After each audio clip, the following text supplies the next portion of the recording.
Hello, everyone. So I just watched an interview with Joe Justice. He's a former employee at Tesla, and he has a business called Agile. And it's a long video, 2 hours, 45 minutes, but he's a fascinating character. It seems like he was instrumental in getting Tesla to the point where it is today as far as like speed of innovation. I think he joined Tesla around 2010 or started working with them at least at that time. Yeah, when I listened to him talk about how they work inside of Tesla, it sounds like a whole different world.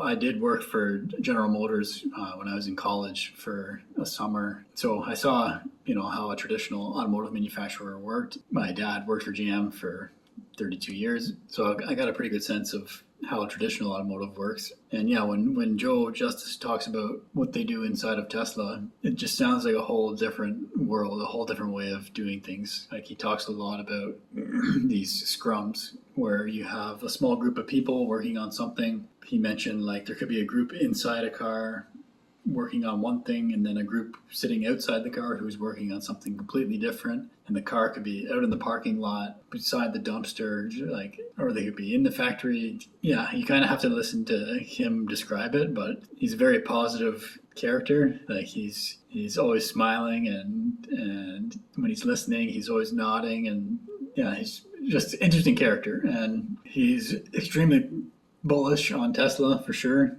Maybe he's biased. I'm sure he's a Tesla shareholder by the sounds of it. The way he describes how Tesla works, makes me more bullish. I haven't worked at Tesla. I've done a factory tour, but I was in there for 20 minutes for the duration of the tour, and you're just being paraded around. You don't get to stop and talk to anyone and really see fundamentally how things are being done. But he describes that in detail. Like I said, it's a 2 hour and a 45-minute interview. I'll put a link in the description if you want to watch it. And he speaks about how the organization at Tesla is very different. He describes it as a very flat organization. Like he said, in traditional automotive companies, and yeah, I would agree with this, you can raise an issue with your supervisor, but that's as far as you can go. And then if your supervisor wants, you can go to the next level to raise an issue. And even he said, even for a simple thing just as praise, like, oh, I think this is a really good thing we did here. You can only say that to your supervisor. You can't go a step above that. And he said at Tesla, it's nothing like that. Like, you can speak to anyone in any department at any time and make suggestions like, oh, I think this is wrong.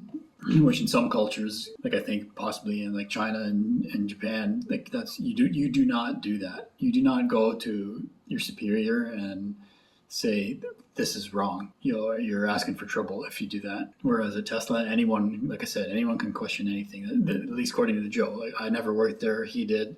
He no longer works there. I think he left a few years ago. He said it's this flat organization, and yeah, he talks about the unbox process, which I did a video on recently, and I see like parallels to how the culture is organized at Tesla is also how the car is going to be put together.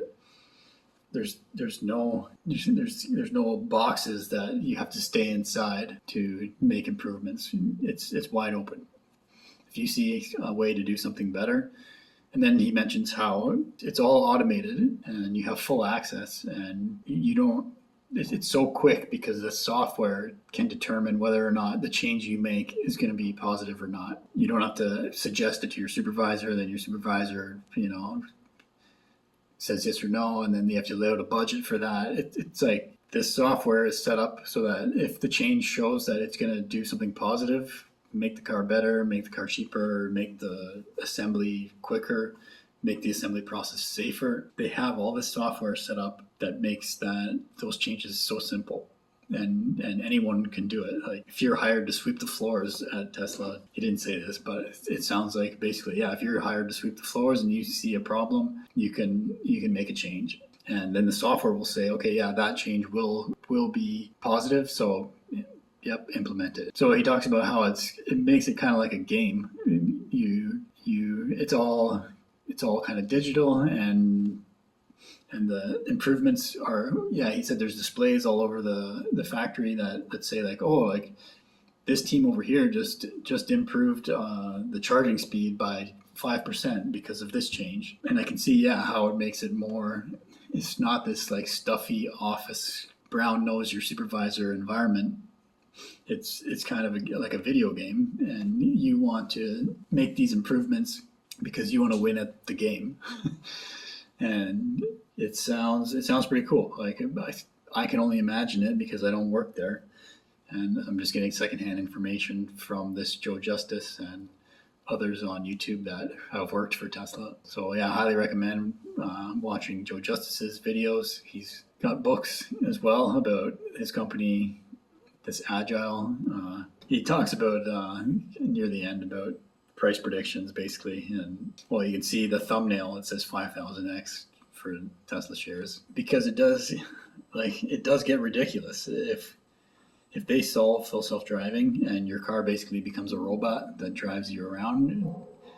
People are not wrapping their head around this change. It's too out there. It's too different. The Tesla bot, if they start producing that, and it basically changes the game of labor. The implications are so huge. It's too hard for most people to wrap. And so he mentions in this video the concept of money almost starts to break, because if you have robots that can do labor and you can pump them out to the point where there's more robots than humans, labor is completely changed and the whole economic system is completely changed. So I spoke in my last video about the measurement of value and the money system used to measure that value. It breaks, and it's already breaking as we see with these bank failures. So when you talk about Tesla shares and the value of it going forward, it gets ridiculous. The numbers just get retarded, where if you say it to the average person, they're gonna be like, you're crazy, like that's ridiculous. $1 million per share. I think he did say in the video $1 million per share, because he's speaking like way down the line. If we have more bots than humans, and in that time, if we get to that point, you can't even value the company. It's priceless basically. It's changed the game so much that our traditional money system doesn't even work anymore. And considering that, highly recommend watching that. If you're gonna buy Tesla shares and hold them for the long term, this is a good video to watch, because I think the numbers just get nutty, and the fact that you can buy them today for 172 whatever it's trading for US dollars per share at the moment, it's the opportunity of a century possibly. There's been no opportunity like it. And then he also points out if you're a shareholder, you may get to be able to be one of the first adopters of these Tesla bot, and then you can get the bots to do what you want them to do. You want them to go do your gardening. You want them to go fix the roof of your house. You want them to paint your house another color. You want them to go pick up groceries for you. If you're a shareholder, he says most likely you'll get early access to the bots, something along those lines. You'll have to watch it.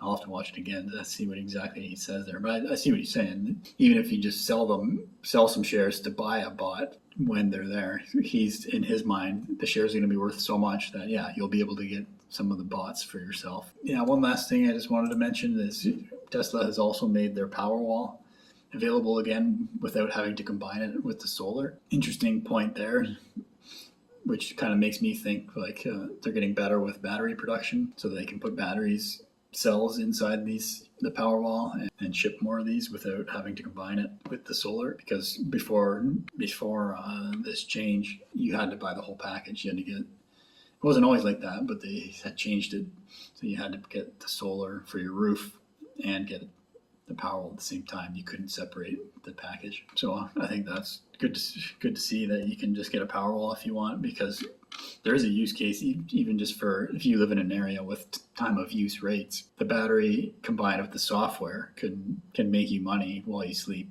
because it automatically does arbitrage. It charges the battery when it's cheap, and then it feeds the grid when the price is high, and it can make money for you and serve as a backup for your house if the grid goes down. So interesting day for Tesla, and bank failure, and the Fed's coming in to backstop the carnage. Let's have a look at current share price for Tesla. It was having a rough start to the morning, but now Yeah, it's got back all those losses and it's back to where it closed at on Friday. So it did go as low as 164 roughly this morning, but now is it's on its way back up throughout the day so far. So yeah, check out Joe Justice. I'll put a link in the description. My name's Evan Bertrand. This is the Evergreen Channel. Thanks for watching.